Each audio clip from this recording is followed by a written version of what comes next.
जय हिंद दोस्तों, मेरा नाम तुषार है। सीजीपीएससी नॉलेज हब के इस यूट्यूब चैनल पे आप सभी का स्वागत है।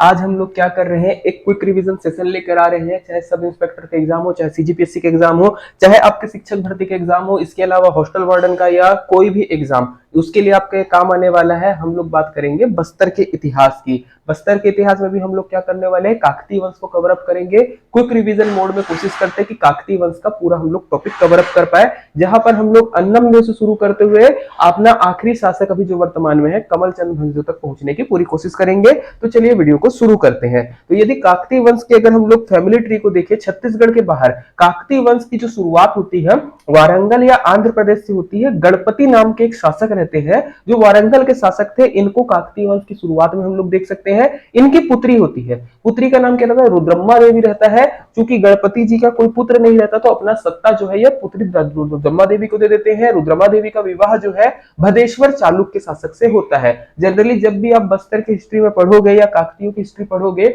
हम लोगों को हमेशा ये बात सुनने को मिलेगी कि काकतीय कौन थे, तो हर बार बोला जाता है काकतीय मूलतः चालुक्य ही थे। तो वही बात को करते हुए आते हैं, हम लोग देखते हैं कि विवाह भदेश्वर चालुक्य शासक से होता है रुद्रमा देवी का। अब रुद्रमा देवी के साथ भी सेम प्रॉब्लम हो जाती है, उनका कोई पुत्र नहीं होता है। तो वो क्या करती हैं, अपनी पुत्री मम्मडम्बा देवी या मागडम्बा देवी को अपना दे देती है शासन। अब मागडम्बा देवी का विवाह जो है वो भी महादेव के साथ होता है। ये भी चालुक्य शासक थे, चालुक्य शासक थे। इनके दो पुत्र और एक पुत्री होती हैं। इसी से हम लोगों की स्टोरी आगे बढ़ने वाली है। रुद्र प्रताप देव बड़े पुत्र रहते हैं, उनके बाद अन्नम देव रहते हैं और रैला देवी इनकी बहन रहती है। अब रैला देवी के बारे में यदि बात करेंगे तो बस्तर के इतिहास में या बस्तर के गीतों में आपको रैला देवी के बारे में सुनने को मिलेगा।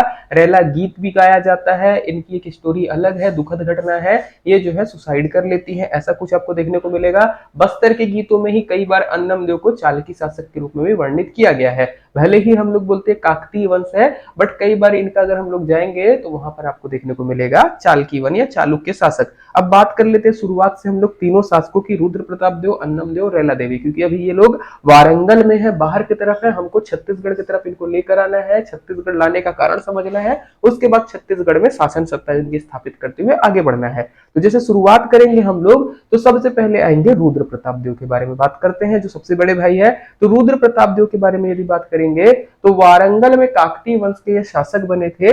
इन्होंने काकतीय वंश का इनको आदि पुरुष कहा जाता है। अब हम देखेंगे यदि तो काकतीय वंश के पहले शासक बने थे, इस प्रकार से भी बोल सकते हैं। काकतीय वंश का आदि पुरुष कहा जाता है वारंगल में। इनका कार्यकाल वगैरह सब सही चल रहा था, बट आ गए भैया परेशान करने, कौन, अलाउद्दीन खिलजी। अगर आप लोगों ने मूवी देखी है पद्मावत, उसमें जो आपको देखने को मिलेगा रणवीर सिंह का कैरेक्टर ये वही है, ऐतिहासिक कैरेक्टर है अलाउद्दीन खिलजी, जो एक मुस्लिम शासक था जो भारत में बार बार आक्रमण कर रहा था। उसी का उसमें आगे बढ़ेंगे जैसे हम लोग, तो आपको देखने को मिलेगा अलाउद्दीन खिलजी जब इस तरफ आक्रमण करने आता है तो अपना सेनापति मलिक काफूर को भेजता है। मलिक काफूर जो है रुद्र प्रताप देव के साथ लड़ाई करते हैं। आगे बढ़ेंगे, 1310 वाली जो प्रॉब्लम है वो हटी नहीं कि फिर आगे एक प्रॉब्लम आ जाती है, वो आ जाती है 1321 में। गयासुद्दीन तुगलक और 1324 में मोहम्मद बिन तुगलक, इन दोनों ने बार बार आक्रमण करके रुद्र प्रताप देव को पराजित किया और जो उनकी राजधानी थी वारंगल उसको नष्ट कर दिया।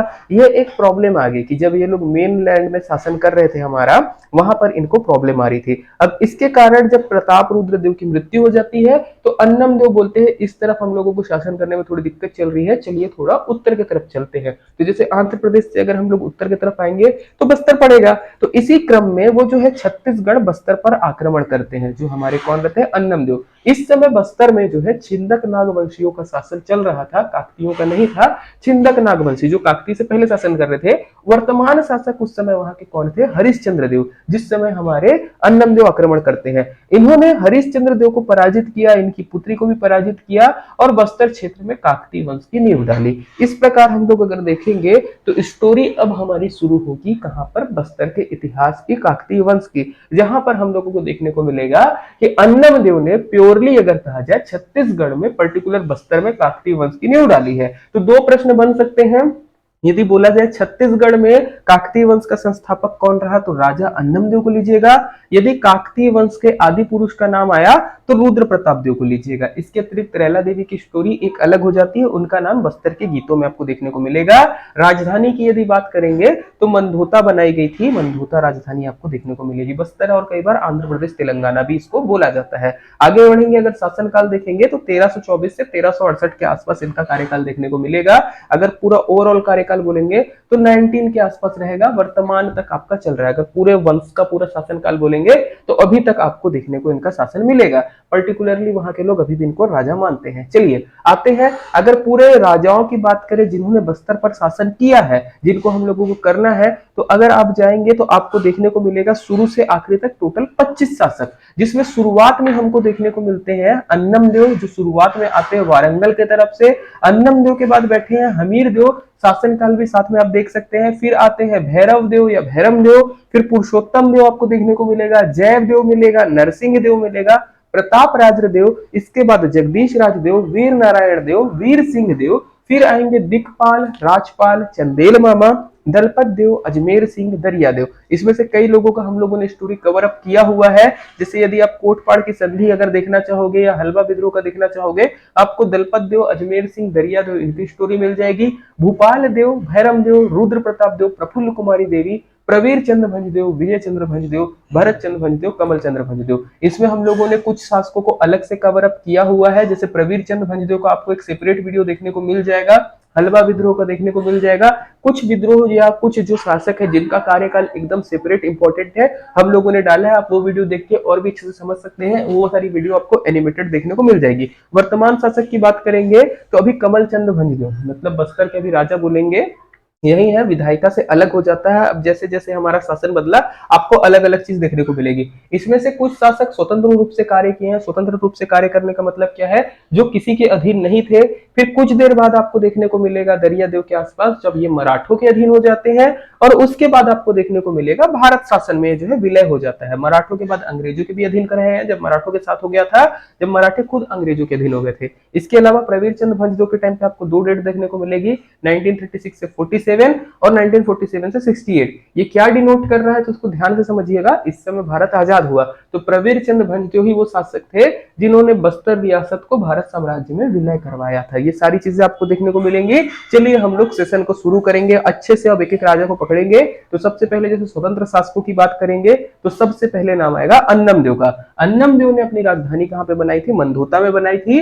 काकतीय वंश के संस्थापक कहलाते हैं। दंतेवाड़ा में शिलालेख मिला है, इन्हीं से संबंधित है। अगर बात करेंगे अन्नमदेव के बारे में क्या किया, तो अपनी कुल देवी मणिकेश्वरी देवी की प्रतिमा दंतेवाड़ा जिले में शंखनी और डंकिनी नदी के संगम पर ग्राम तराला, ये कराला मिसप्रिंट है, तराला कर लीजिएगा, स्थापित किया था।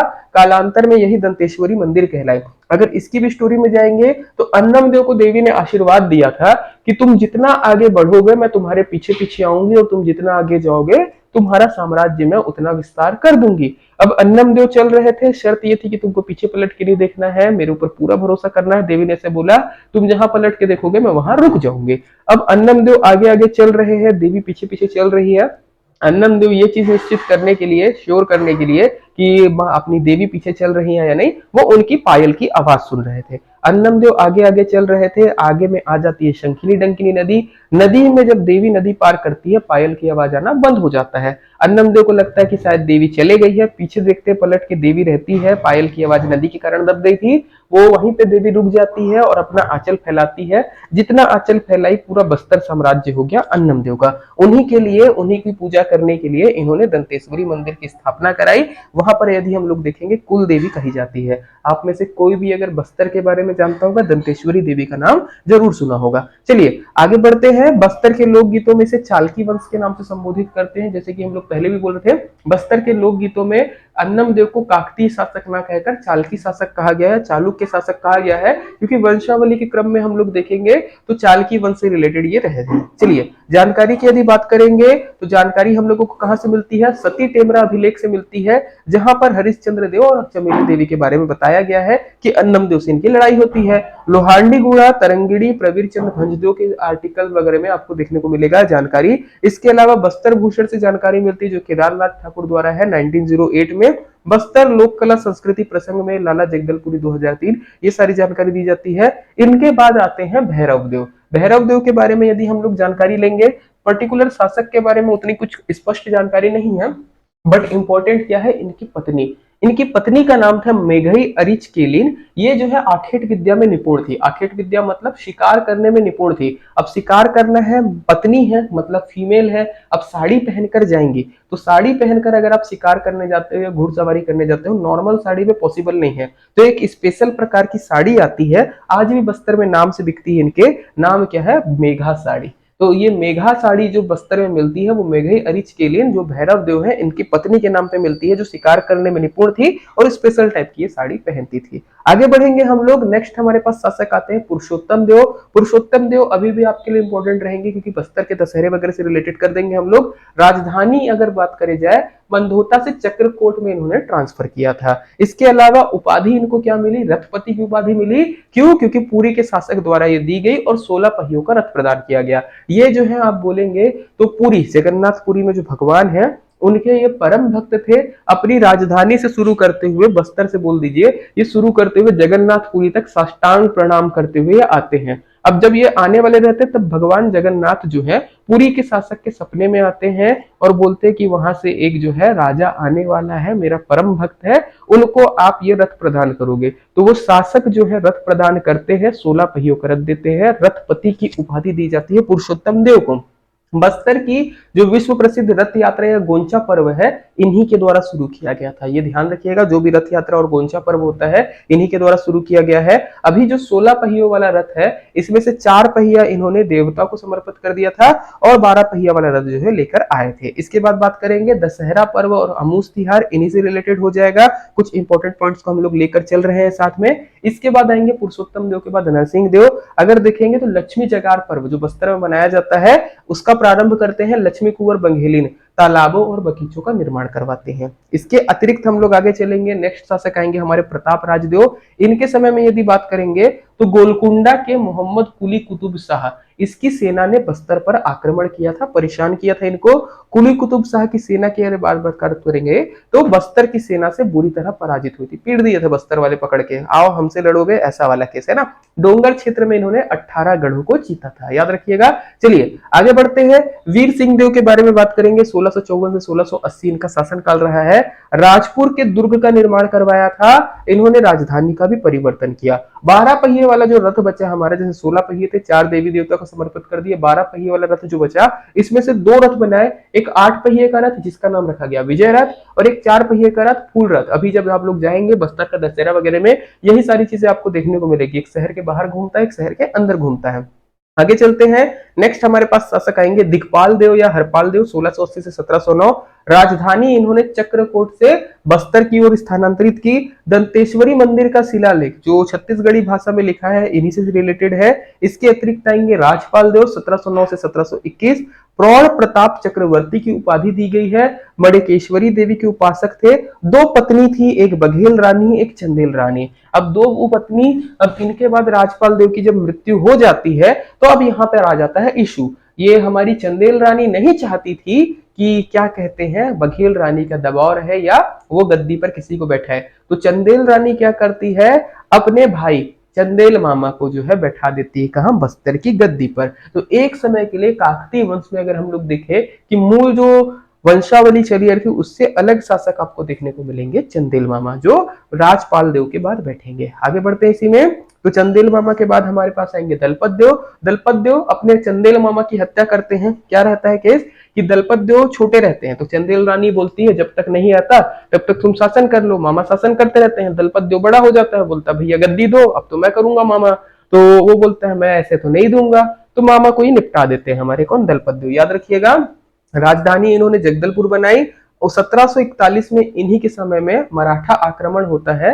रतनपुर के कलचुरियों पर। ध्यान रखिएगा 1750 में बस्तर पर प्रथम भोसला आक्रमण नीलू पंत के द्वारा किया गया था। दलपत देव उनको मार के भगा दिए थे, बोले इतने जल्दी से नहीं होने दूंगा। इसके बाद आते हैं 1770, जब आक्रमण हो जाता है इनके बाद इनको समझ में आ जाता है तो राजधानी इन्होंने बस्तर से जगदलपुर थोड़ा दक्षिण की ओर जो है स्थानांतरित कर दी थी। इसके अतिरिक्त देखेंगे तो जगदोगुड़ा इन्होंने दलपत सागर तालाब का निर्माण करवाया, झील का निर्माण करवाया। जगदोगुड़ा नाम से आएगा। अतिरिक्त आपको याद रखना है दलपत देव, जो आप देखेंगे बस्तर की सबसे बड़ी झील या सबसे बड़ा तालाब अगर बोलेंगे दलपत सागर है, इसका निर्माण कराने का श्रेय दलपत देव को जाता है। सोचिए वर्ष 1731 से 74 के बीच में, मतलब 1770 में ये तालाब का निर्माण हुआ था। इतना पुराना तालाब है, आज भी हम लोग उतना बड़ा तालाब नहीं बना पाए हैं। आगे बढ़ते हैं, बंजारों का बस्तर में व्यापार शुरू होता है क्योंकि मराठे अब कवर अप करना चाहते थे, बस्तर को तरफ खींचना चाहते थे। इसी बीच में उन्होंने एक टैक्टिक्स लगाया। क्या टैक्टिक्स लगाया कि अब जो हम लोग डायरेक्ट आक्रमण नहीं कर पा रहे क्योंकि नीलू पंत को पीट दिए हैं, तो उन्होंने बोला चलो बंजारों के थ्रू बिजनेस करना शुरू करते हैं, फिर धीरे धीरे इनको अपने कंट्रोल में लेंगे। तो बंजारों का बस्तर में व्यापार शुरू हुआ। पहली बार नमक और गुड़ सभ्यता का प्रचार जो है बस्तर के अंदर देखने को मिलेगा। बस्तर के पहले लोग नमक और गुड़ से अनभिज्ञ थे, अपने खाने में नमक या गुड़ का यूज नहीं करते थे, नॉर्मल सब्जी भाजी खाते थे। अब उनको नमक और गुड़ का इतनी आदत लगाई गई जैसे आज भी हम लोगों को लगी है नमक और गुड़ के बिना या नमक के बिना सब्जी हम लोग नहीं खा सकते। नमक के बदले अब जैसे जैसे लोगों को पसंद आने लगा, समझ में आने लगा कि नमक के बिना नहीं होगा, अब इनको शोषित करना शुरू किया गया। किनके द्वारा? मराठों के द्वारा या व्यापारियों के द्वारा।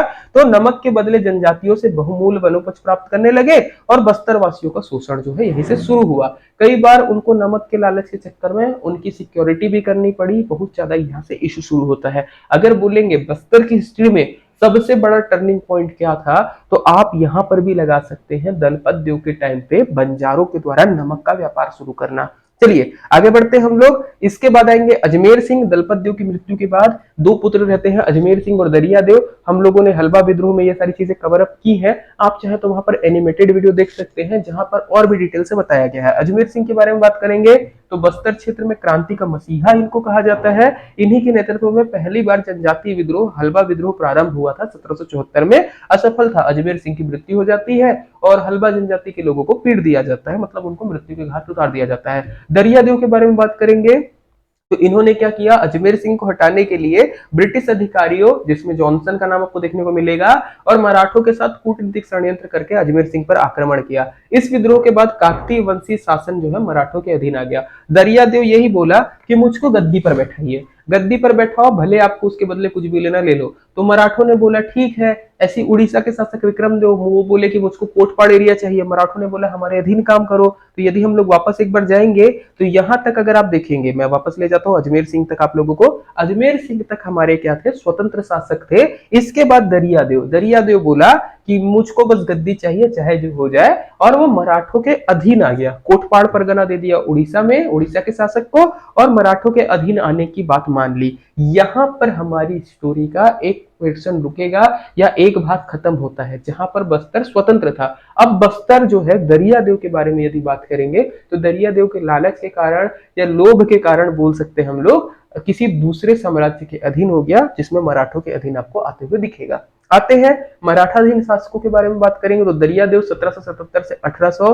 दरिया देव के षड्यंत्र के बारे में बात कर लेंगे तो अजमेर सिंह था, हलवा आंदोलन या हलवा विद्रोह इसमें पराजित करता है। इसके बाद सत्ता हस्तांतरण हेतु जयपुर नरेश विक्रम देव, भोसला शासक बिंबाजी प्रतिनिधित्व अवीर राव के मध्य में 6 अप्रैल 1778 कोटपाड़ की संधि होती है। ये संधि बहुत ज्यादा इंपॉर्टेंट है। अगर आप लोगों ने हमारा हलवा विद्रोह का वीडियो देखा होगा वहां पर आपको पता चलेगा कोटपाड़ की संधि ये सबसे इंपॉर्टेंट संधियों में से एक रही है। इसी के तहत जो है बस्तर मराठों के अधीन मिल जाता है। चलिए आगे बढ़ते हैं। इस संधि के तहत अगर देखा जाएगा तो जयपुर के नरेश को कोटपाड़, चुकचुड़ा, पोड़ागढ़ और रायगढ़ क्षेत्र मिला।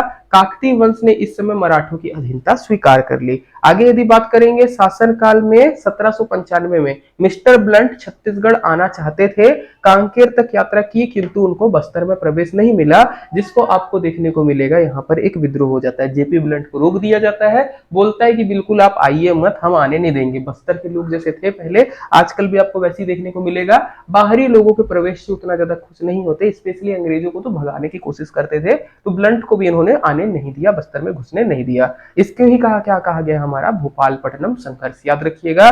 चलिए आगे बढ़ते हैं। नेक्स्ट हमारे पास आते हैं आंग्ल मराठाधीन शासक। जैसे बस्तर के शासक मराठों के अधीन हुए, वैसे ही उस समय क्षेत्र में अगर आप मराठों में जाएंगे, मराठों की भी राजनीतिक गड़बड़ चल रही थी। इस बीच में 1818 से 1830 के बीच में हमारा पूरा छत्तीसगढ़ ब्रिटिश नियंत्रण में था या ब्रिटिश संरक्षण में था, क्योंकि उस समय हम देखेंगे तो रघुजी तृतीय जो थे आपके शिशु अवस्था में थे या नाबालिग थे, उनके बालिग होने तक करे हैं। इसी बीच में क्योंकि हम भी मराठों के अधीन थे बस्तर वाले, तो वो भी क्या हो जाएंगे, अब अंग्रेजों के अधीन हो जाएंगे। अगर इसमें बात करेंगे, सबसे पहले शासक मिलेंगे महिपाल देव 1800 से 1842 तक में। मराठों को ये लोग टकोली नहीं दे रहे थे, जो हमको टकोली देना था कोटपाड़ की संधि के अनुसार। महिपाल देव बोले बाद में देते रहेंगे, नहीं देंगे जा। इसी बीच में महिपाल देव जब टकोली देना बंद कर दिए, तो मराठा शासक वेंको जी के सेनापति रहते रामचंद्र बाघ, वो बोलते क्यों टकोली नहीं दे रहे हो, जब तुम हमारे अधीन आ गए तो टकोली दो, टकोली नहीं दोगे तो हम पीटेंगे। तो रामचंद्र बाघ आते हैं, युद्ध करते और महिपाल देव को पराजित कर देते हैं। हराने के बाद जब महिपाल देव हार जाते हैं, उन्होंने जो टकोली नहीं पटाई थी, उसके बदले उनको क्या देना पड़ता है, सिहावा क्षेत्र, जो धमतरी की तरफ का आपको देखने को मिलेगा, ये जो है बस्तर से अलग होकर पूरा मराठों ने कैप्चर कर लिया। नॉर्मली समझिएगा, जैसे आप किसी से उधारी लेते हो, अब आप उधारी नहीं पटाते हो, इंस्टॉलमेंट नहीं पटाते हो, तो वो लोग क्या करते हैं, आपका घर का या कुछ जमीन का हिस्सा ले जाते हैं। वैसे ही हुआ बस्तर में कि सिहावा क्षेत्र देना पड़ गया महिपाल देव को, किनको, मराठों को। चलिए आगे बढ़ेंगे। 1824 से 25 के बीच में इसी के टाइम पे गेंद सिंह के नेतृत्व में परलकोट विद्रोह हुआ था। ये सारी चीजें हम लोग विद्रोह वाली एक अलग वीडियो में कवर अप करने की कोशिश करेंगे। फिर आते हैं हमारे भोपाल देव। मराठा शासकों के अधीन नरबली प्रथा के अंतर्गत भोपाल देव का अभियोग लगाया गया। ये ध्यान रखिएगा, भोपाल देव के शासन काल में जनजातीय विद्रोह हुए हैं, तारापुर विद्रोह हुआ है, मेरिया विद्रोह हुआ है। ये दोनों इंपॉर्टेंट विद्रोह हैं। मेरिया विद्रोह जिसमें से नरबली प्रथा के खिलाफ फला था, ध्यान रखिएगा। इसके बाद आते हैं भैरम देव 1853 से 1891 तक में देखेंगे, तो भैरम देव के अधीन प्रथम काकतीय शासक रहा है ये, ठीक है, ये ध्यान रखिएगा। ये अंग्रेजों के अधीन प्रथम शासक का आपका हो जाएगा काकतीय शासक। यहाँ पर भैरम देव लिखा है, वहां पर आप क्या कर लेंगे, अंग्रेज। क्योंकि अगर हम लोगों को कभी भी बस्तर का इतिहास पढ़ना है, छत्तीसगढ़ का साथ में चलेगा। 1830 से 1854 हमारा क्या केस होता है, 1830 से 1854 के बीच में रघुजी तृतीय रहते हैं, इसके बाद उनकी मृत्यु हो जाती है और हम लोग डलहौजी की हड़प नीति के तहत पूरा किसमें आ जाता है, अंग्रेजी साम्राज्य में। इसी बीच में देखेंगे तो भैरम देव जो है, क्योंकि 53 के बाद ही आ रहे हैं और 54 में हमारा हो रहा है, अंग्रेजों के अधीन ये प्रथम काकतीय शासक थे, ध्यान रखिएगा। ये हमारी स्टोरी का तीसरा पार्ट रहेगा। चलिए आगे बढ़ते हैं। अंग्रेज अधिकारी चार्ल्स सी इलियड जो है 1856 में बस्तर आते हैं। इनके शासनकाल में 3 जनजातीय विद्रोह भी हुए हैं, लिंगागिरी विद्रोह, कोई विद्रोह और मुड़िया विद्रोह, ध्यान रखिएगा। इसके अतिरिक्त रानी चौरिस का विद्रोह भी आपको देखने को मिलेगा। रानी चौरिस का विद्रोह क्यों होता है, क्योंकि इनको पुत्र नहीं हो रहा था, तो एक चीज बोली जाती है इनके मंत्री द्वारा कि एक काम करिए, आप दूसरी शादी कर लीजिए। तो ऑलरेडी उनकी शादी हो गई रहती है, इसके कारण जो है रानी चौरिस और महिलाएं बस्तर की विद्रोह कर देती कि हम ऐसा नहीं होने देंगे। चलिए आगे बढ़ते हैं।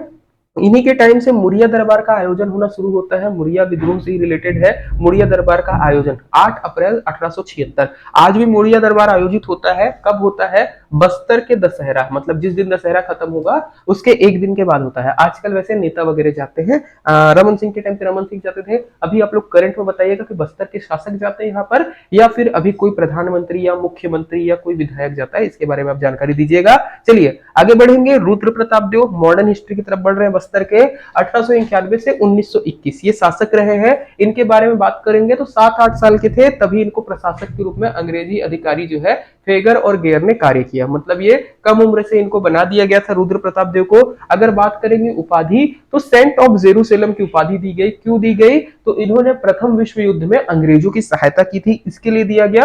राजकुमार कॉलेज जो हमारा रायपुर में है, वहां से इन्होंने शिक्षा प्राप्त की। 1908 में इनका राज्याभिषेक हुआ। हम लोगों ने इनका भी स्टोरी कवर अप किया हुआ है, रुद्र प्रताप देव का और इनकी पुत्री का। आप चाहे तो वो वाला वीडियो भी देख सकते हैं। जगदलपुर का नगर नियोजन करके इनको चौराहों का शहर बनाया गया, ध्यान रखिएगा। आज जो आप जगदलपुर देखते हैं मॉडर्न वाला, जहां पर आपको बहुत सारे चौराहे दिखेंगे, ये चौराहों का शहर बनाने का श्रेय जाता है हमारा किनको, रुद्र प्रताप देव को, याद रखिएगा। फैगर और गेयर इनके अंतर्गत काम कर रहे थे शुरू में। प्रथम विश्व युद्ध में सहायता भेजी, इसी के लिए सेंट ऑफ जेरूसलम की उपाधि मिली। गुंडाधुर के नेतृत्व में बस्तर का सबसे प्रसिद्ध भूमकाल विद्रोह इन्हीं के शासनकाल में हुआ था, ये चीज ध्यान रखिएगा। बस्तर में एक प्रथा चलती थी, घेटी पौनी प्रथा, वो भी इन्हीं के काल में था, जिसमें महिलाओं का क्रय विक्रय किया किया जाता था। पर्टिकुलर 4 जनजाति थी, धोबी, कलार, सुंडी और पनका। इन जाति की महिलाएं जो विधवा है उनका क्रय विक्रय किया जाता था, जिसके बदले राजा जो है ये कार्य करवाता था और उसके बदले टैक्स वगैरह लेते थे। ध्यान रखिएगा इस चीज को। आगे बढ़ेंगे। प्रफुल्ल कुमारी देवी 1921 से 1936 में रही है। छत्तीसगढ़ में अगर देखेंगे एकमात्र महिला शासिका रही है। रुद्र प्रताप देव के साथ भी यही हुआ कि उनका भी कोई पुत्र नहीं रहा तो पुत्री, जैसे हम लोग काकतीय वंश की शुरुआत किए थे, अभी वीडियो हम लोग बहुत आगे बढ़ गए, आप सब शुरुआत में देखेंगे पुत्री ही पुत्री हो रही थी। ऐसी रुद्र प्रताप देव की भी केवल पुत्री होती है। प्रफुल्ल कुमारी देवी ये एकमात्र महिला शासिका रही है बस्तर की और छत्तीसगढ़ की। उड़ीसा के शासक मयूरभंज देव से इनका विवाह हुआ था। इनके पेट में अपेंडिसाइटिस की बीमारी थी। इसका ऑपरेशन कराने के लिए लंदन गई थी, जहां उनकी मृत्यु हो जाती है।